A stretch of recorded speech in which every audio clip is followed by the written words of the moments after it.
Good day, everyone, and welcome to Not Just Business. My guest today is an old friend, a former colleague, and an entrepreneur of note. He's also one of the nicest guys you could ever hope to meet. The first time I met him 25 years ago, he had just stepped off Queen Elizabeth's yacht, the Britannia. So it was an auspicious start to our friendship. Welcome, Raymond Ndlovu. Thank you, Derek. Thank you for having me. Raymond, I noticed that they retired the Britannia shortly after we met. So how much damage did you actually do? I think it was a testament to the quality of the champagne that there was served. So we'll leave that story on the yacht. Whatever happens on the yacht stays on the yacht. Okay.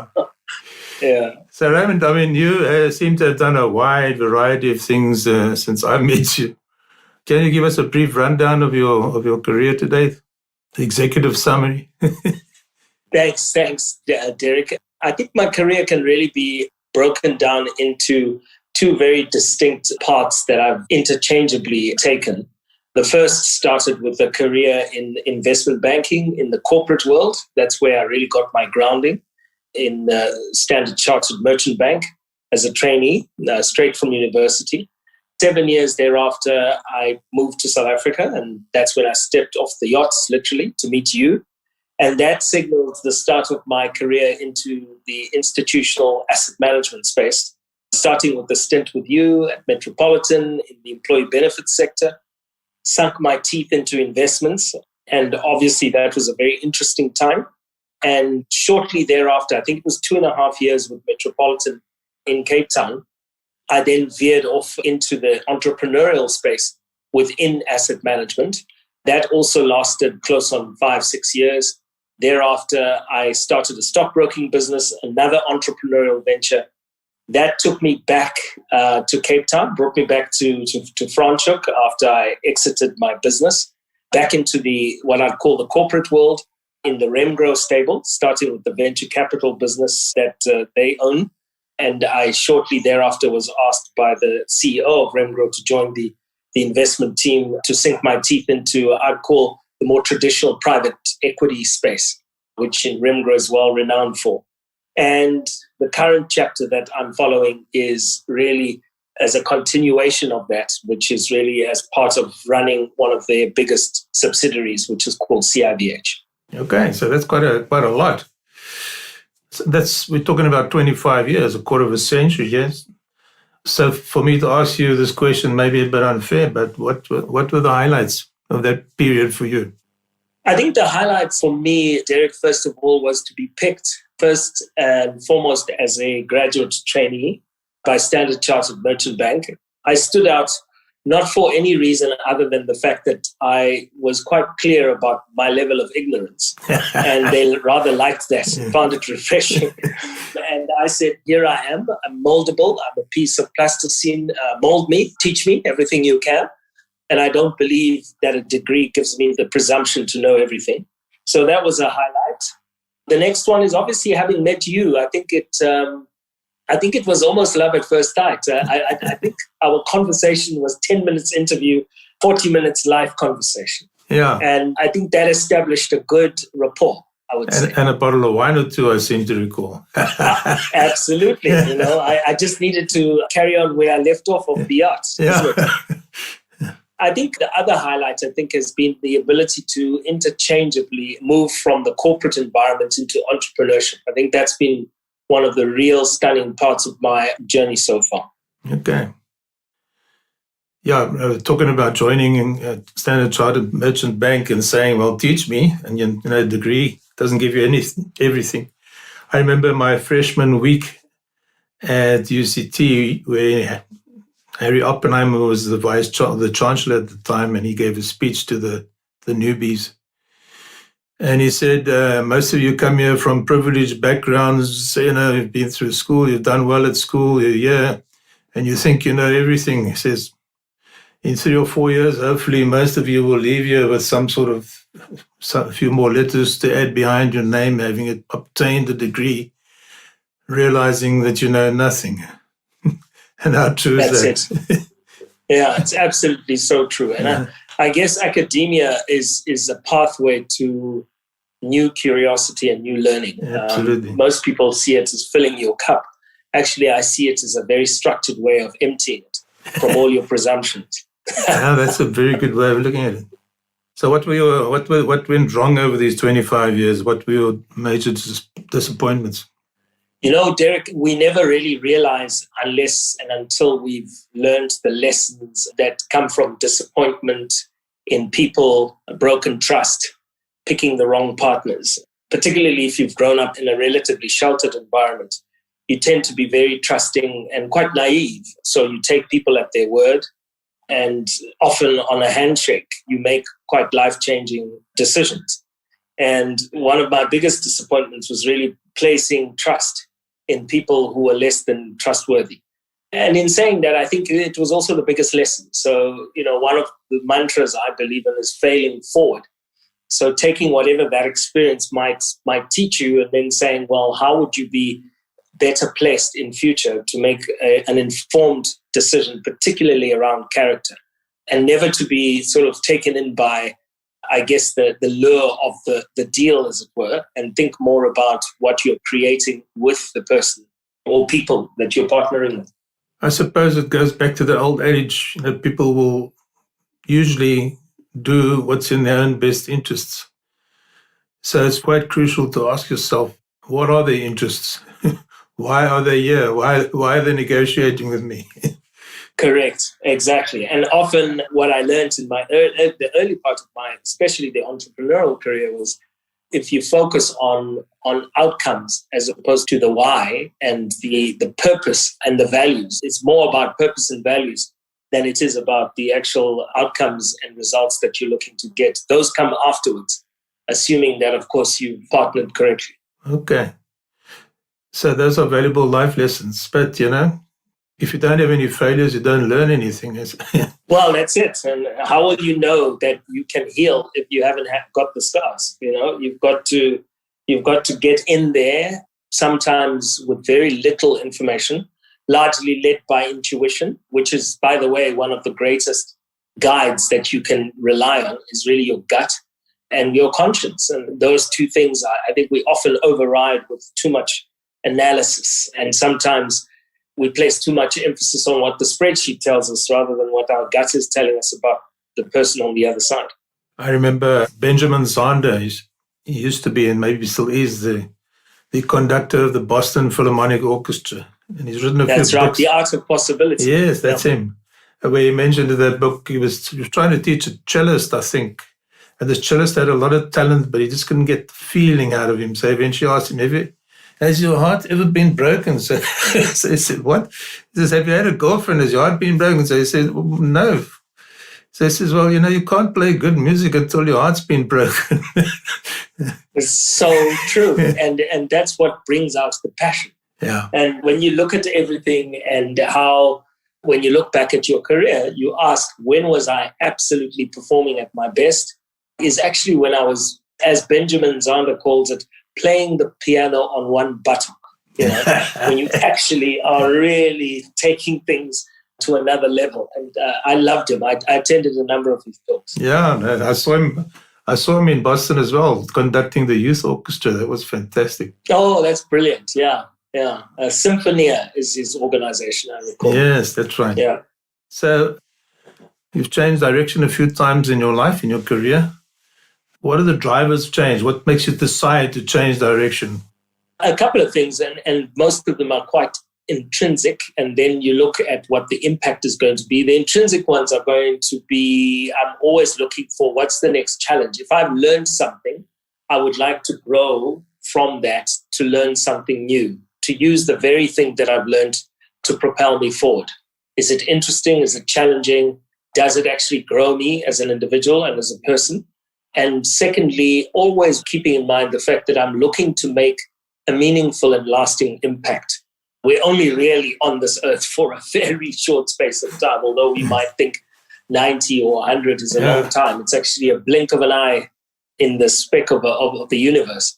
So it's also about what will I leave behind, and hopefully what I do is going to be better than what I found.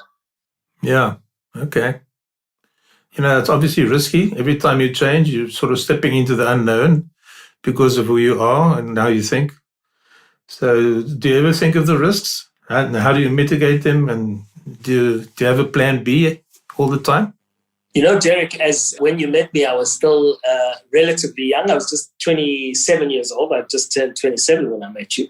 So life stage has a lot to do with it. You know, you think you can conquer the world and jump out of a moving plane with an untested parachute when you're that age. But I guess as life moves along and you take on more responsibility and you start a family, I think you start becoming a lot more aware of the risks themselves and then how to mitigate them. So at all times, I guess one has to always think, what am I protecting in terms of the downside? I think it's always important to protect the downside as much as possible. And then whatever potential losses there are from the risk that you're facing can at least be quantifiable. That's not always possible, but I think with these days, with the kind of tools that we've got in measuring specific potential outcomes, it's relatively easy to kind of quantify and say, well, I'm prepared if things go really badly to lose as much as X or Y. And sometimes I suppose, not everything can be quantified. So a lot of it sits in the realm of experience or gut feeling. So that's important to have a well-developed gut, not like I've got, but in terms of... You remind me of that story of the guy who says, geez, I'm not happy with this. Where's the six-pack? And he walks to the fridge and brings himself back to the mirror holding a six-pack. And he says, that's better. Yeah, so I mean, I think the gut is very important. And also, I think building and developing a strong network of people with whom you can share some of your deepest and darkest fears, a council of advisors, very close people that have known you for a long time, from whom you can bounce off stuff. I think you cannot do without having some sort of network of mentors and close advisors. Yeah. Yeah, that's great. I wish I had some of those when I was younger. It would have saved me many a wrong turn. But yeah, so that's why I'm involving it myself. Obviously, I've been involved in mentoring for a number of years. I'm a great believer in it. Yeah. So let's talk about the wine business. Black Elephant Vintners. Where did that happen? I mean, most people say that, or rather, this is an old adage. If you want to make 10 million in the wine business, you've got to start with 25. That's it. How do you make a small fortune? Start with the big one. And thankfully, I didn't have anything of that nature. Really, the opportunity came about through synchronicity and completely by mistake, actually, Derek, if one is telling the truth. We had my partner, Kevin Swart, he's the black guy, and myself, Raymond Ndlovu, being the elephant, had formed a sort of investment vehicle post-selling our stockbroking business in 2011 called Black Elephant. And he was first to move his family down, bought a small holding in Franschhoek in the summer of 2011. And he said, hey, come down, I've got this plot and it's got grapes and we're going to harvest. And I've got no idea what's going to happen, but it's going to be fun. And of course, we were on sabbatical at the time and I joined him. It was the best time ever. We had so much fun experimenting, learning about wine literally on the job, the sampling barrels, wine from barrels and all of that. And shortly thereafter, I brought my wife along and she said, right, we're moving. That's it. We're moving to Franschhoek. And so that started a journey where we met a couple of other guys who were winemakers, brilliant winemakers, but terrible business people. They said, you guys seem to know pretty much about business. Why don't we combine forces? And that's how Black Elephant Vintners was born. Okay. All right. Yeah. But I see, it seems to be, you seem to have done very well with the brand in a very short time.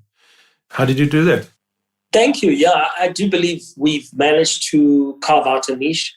Part of the brand growth has come from the fact that we decided fairly early on that we would not concentrate too much about the technicalities of what's in the bottle.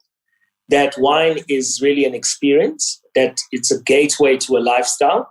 And whatever we would do would be matched as much as the quality that's in the bottle with the story that surrounds the label. So you'll see some of our wines are actually based on a lot of fun, taking the mickey out of things Our Sauvignon Blanc is a summery wine called Two Dogs, a Peacock, and a Horse, for example.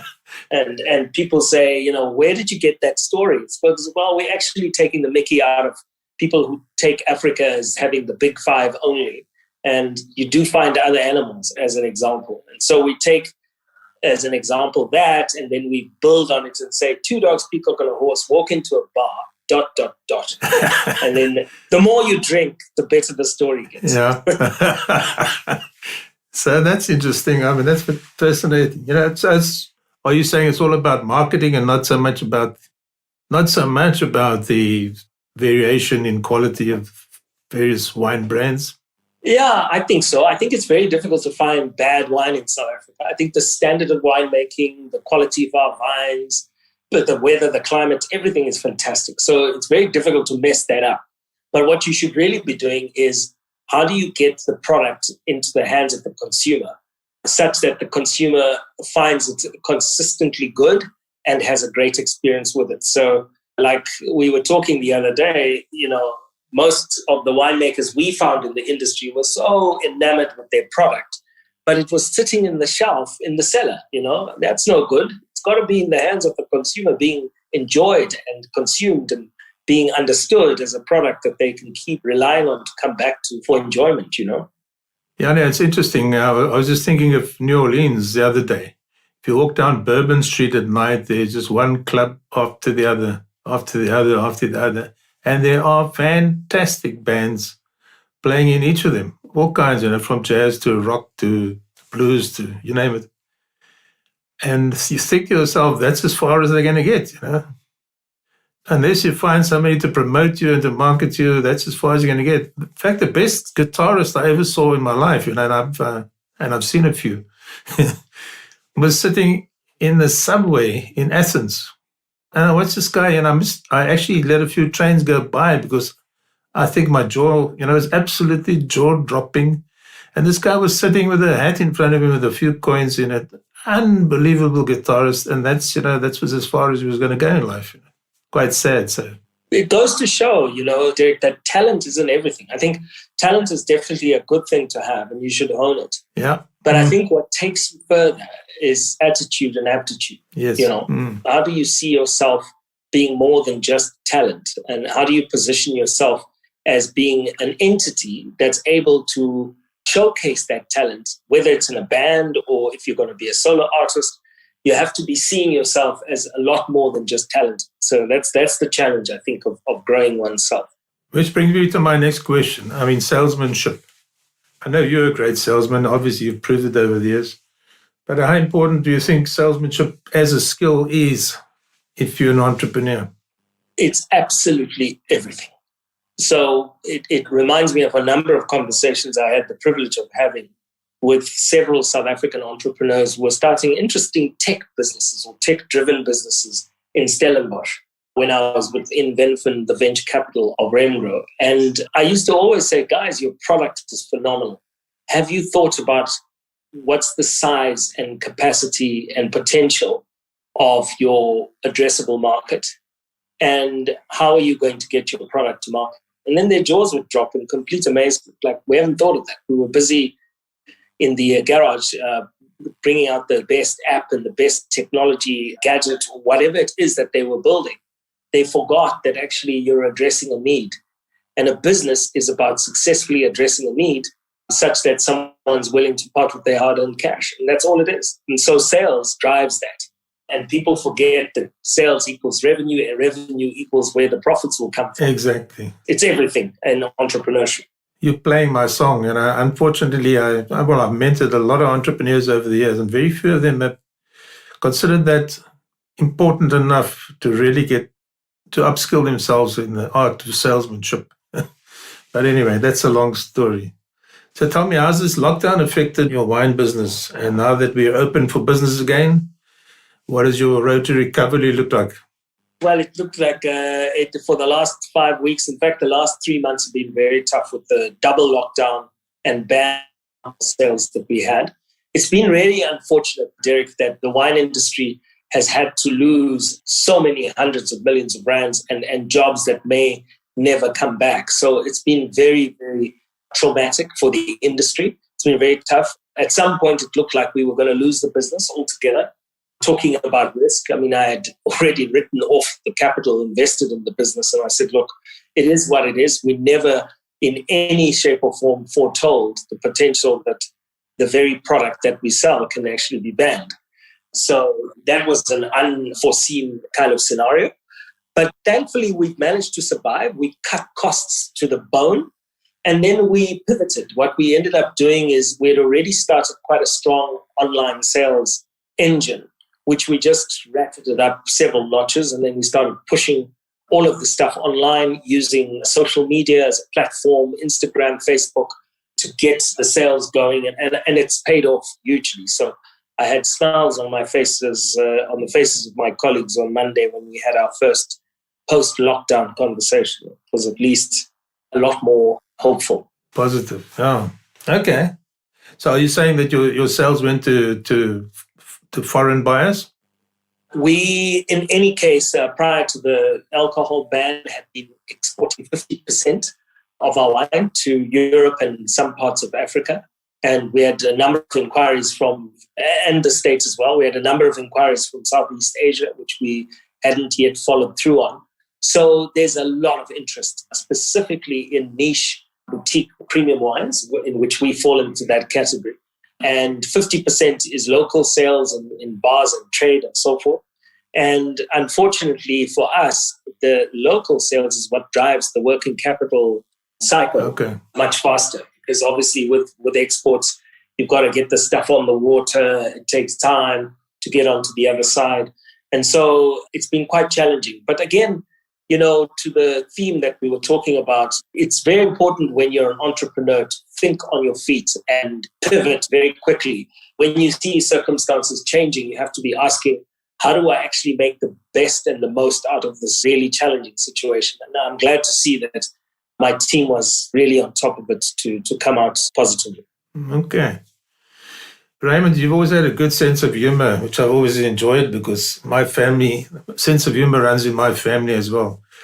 My brothers, when we get together, I mean, 3/4 of the time we're laughing. And I know when you and I get together, the same. So it's lost. How important do you think a sense of humor is to navigate life and business? Derek, it's everything. And the reason for that, I always say, is that life is an experiment to us all. None of us has been here before. So there's no benefit of a dress rehearsal or practice beforehand. So if stuff is happening, it's happening in real time. That's what life is. And to the extent that you can actually stop and say, oh my goodness, I can't believe I got that wrong that much. Or look at that. That was really, really funny. Be able to laugh at yourself, laugh at the circumstance that life brings. I think you end up giving yourself a much better chance of embracing the change that's inevitable as part of life.